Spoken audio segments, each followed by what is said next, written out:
Vamos falar de Manaus FC. O Gavião do Norte conquistou o 5º título do Campeonato Amazonense. E aí já dá pra gente falar de hegemonia? Olha, galera, eu vou dizer pra vocês, eu acho que sim, já dá pra começar a falar de hegemonia, né? O Manaus ele conquista o seu primeiro título em 2017 e a partir daí o time só subiu a ladeira. Conquistou 3 campeonatos consecutivos, né? 17, 18 e 19. Em 19 conquistou o acesso, que é uma coisa que o futebol amazonense não tinha há 20 anos. Caiu ali no campeonato de 2020, que foi um campeonato, acho que nunca é demais a gente lembrar disso, porque ele foi um campeonato refeito, porque no campeonato antes da pandemia ali, começar no campeonato de 2020, o time estava muito bom. E aí aquele campeonato acabou sendo invalidado, fizeram um campeonato tiro curto, o Penharol venceu esse campeonato nos pênaltis, venceu o próprio Manaus na final, e aí, depois disso, o Manaus já emenda de novo, começa a emendar uma sequência ali, venceu o São Raimundo em 21 e vence agora o Princesa em 2022. Teve sufoco esse ano? Sim, a gente tem que dizer a verdade. O Manaus não nadou de braçada no campeonato amazonense, passou por uma reformulação muito grande e isso com certeza afeta, né? Porque você leva um tempo para as peças poder começar a se encaixar, aquela coisa toda. Teve sufoco? Sim, teve sufoco. O Manaus teve jogos muito complicados contra o Manauara, contra o próprio Nacional. O jogo de volta foi bem tenso, terminou o empate depois que o time estava vencendo de 2-0, ou seja, estava com a vaga muito garantida ali. Teve o jogo de hoje contra o Princesa. O Princesa, no primeiro tempo, testou ali os limites realmente do sistema defensivo do Manaus. Enfim, não foi um campeonato fácil, mas o que a gente já pode falar é que sim, está se desenhando já uma hegemonia do Esmeraldino no futebol amazonense. Bom, e vamos falar do jogo em si, né, cara? De alguns destaques aqui que eu queria falar dessa partida.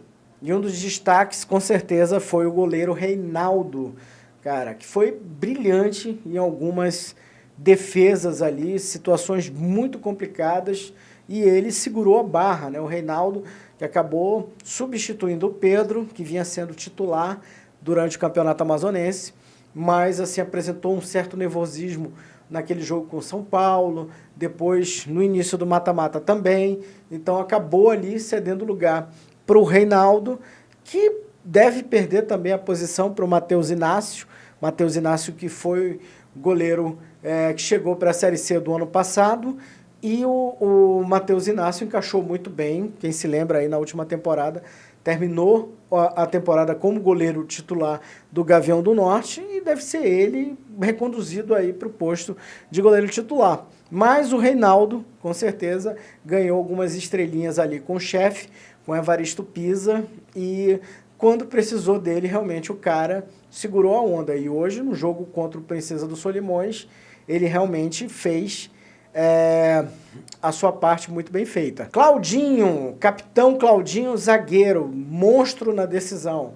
Vale lembrar que o Paulo Sérgio não jogou, porque estava suspenso, mas, sinceramente falando, não fez falta. Na minha opinião, não fez falta, porque o Claudinho ocupou os espaços ali, defendeu muito bem, foi um guerreiraço em campo e ali fez o trabalho dele e parte do trabalho também do Paulo Sérgio. Então, acho que é um dos grandes nomes dessa decisão, com certeza, o capitão Claudinho.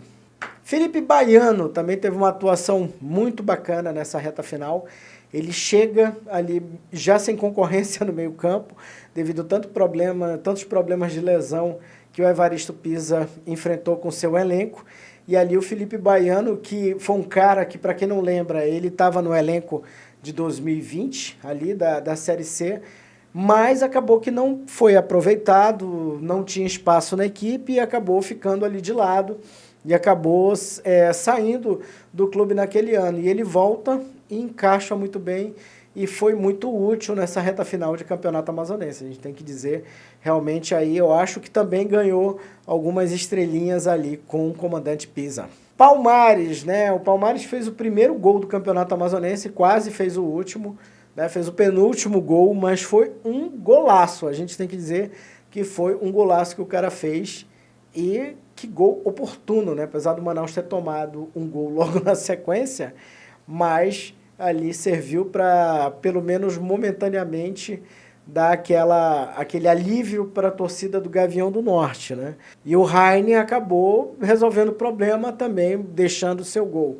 O Heine que se destacou pela polivalência nesse campeonato, que com certeza é um cara que eu acho que não vai deixar o time titular. Eu acho que o Pisa deve, como diz, certamente contar com ele para essa estreia na Série C, e não só para a estreia, como para o campeonato mesmo em si, e pelo futebol que ele apresentou, realmente merece. No geral, eu acho que o time do Manaus FC tem bons valores, mas precisa reforçar. Já começou a fazer isso, Série C é outra parada, é outra conversa, é um bagulho muito mais complicado. E para fechar esse vídeo, vamos falar do técnico Evaristo Pisa, que é um cara que eu gosto muito quando ele fala, cara, porque ele é um cara muito cirúrgico nas declarações dele, né?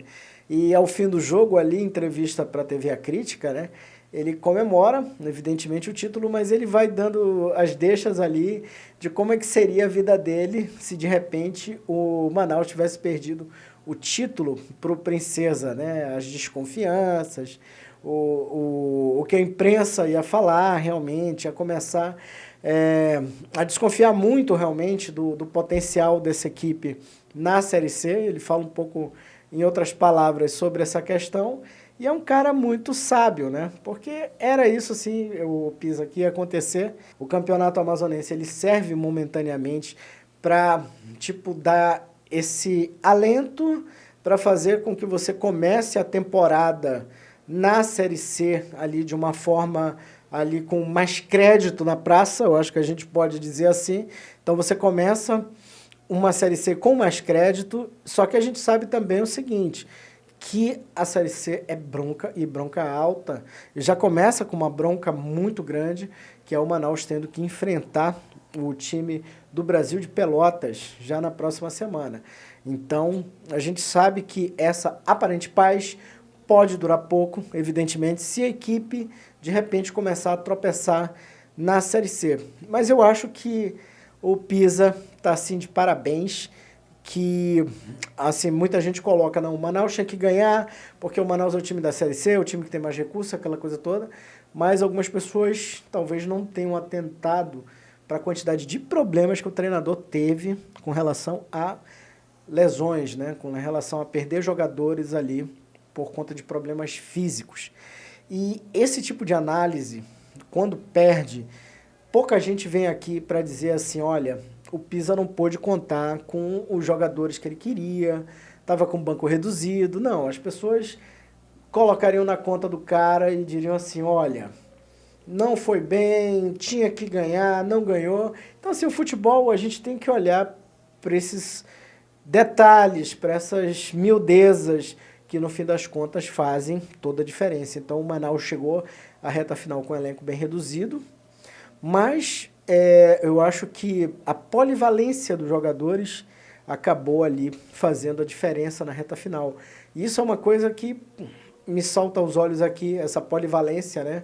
Jogadores que atuam em funções diferentes, ali é uma coisa que é muito útil no campeonato como a Série C também, porque no ano passado, às vezes, aliás, nos 2 primeiros anos, às vezes o Manaus carecia aqui de um jogador com determinadas características, e aí o time ficava um pouco capenga, porque não tinha esse jogador. Então agora, com esse elenco mais polivalente, você com certeza ali pode esperar pelo menos menos sofrimento na hora de arrumar o time. Então eu acho que esse ponto é um acerto muito bacana por parte do treinador Evaristo Pisa, por parte também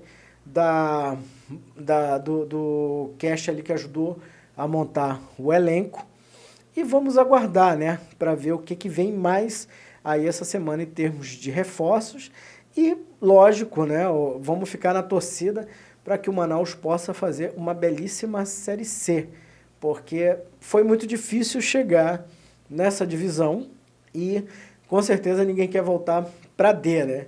Deixa ali o Princesa, o São Raimundo, o Amazonas disputarem para que eles possam subir também para se somar com o Manaus, ou então, quem sabe, o Manaus já vai estar na Série B, porque é isso que a gente sonha também, que o futebol possa melhorar cada vez mais. Então é isso, pessoal. Vou ficando por aqui nesse vídeo.